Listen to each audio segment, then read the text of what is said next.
নমস্কার বন্ধুরা, চলে আসলাম আমি আজকে সোনাই তোমাদের সামনে একটা লং ভিডিও নিয়ে। পুরো সামনাসামনি আজকে চলে এলাম একটা নতুন অন্যরকম নতুনত্ব ভিডিও নিয়ে। আশা করি সবাই পাশে থাকবেন, সবাই ভালোবাসা দেবে। নমস্কার।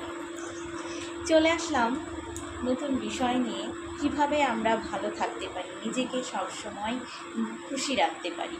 আর নিজে যদি খুশি না থাকা যায় তাহলে কখনোই সে পরিবারকে খুশি রাখতে পারে না। আগে সব থেকে নিজেকে খুশি রাখতে হবে, তারপরে পরিবারের পেছনে তুমি সময় দাও, দেখবে পরিবারও ভালো থাকবে। কি ঠিক বললাম তো বন্ধুরা? কিছু জীবনে ভালো থাকার গুরুত্বপূর্ণ টিপস হচ্ছে নিজেকে কিভাবে ব্যস্ত রাখবে তুমি। রাখুন, যে যার সময় মতন যে যেটাতে খুশি থাকো সেই হিসেবে তুমি ব্যস্ত থাকো। আর আরেকটি কথা, জীবনে কি পেলাম না সেটার বিষয়ে গুরুত্ব দিও না। জীবনে তুমি কি পেয়েছো, তোমার কাছে কি আছে সেটার প্রতি গুরুত্ব দাও।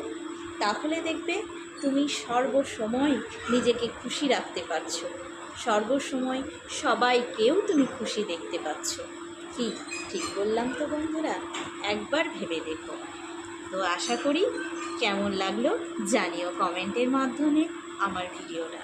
তো টাটা আজকের মতন।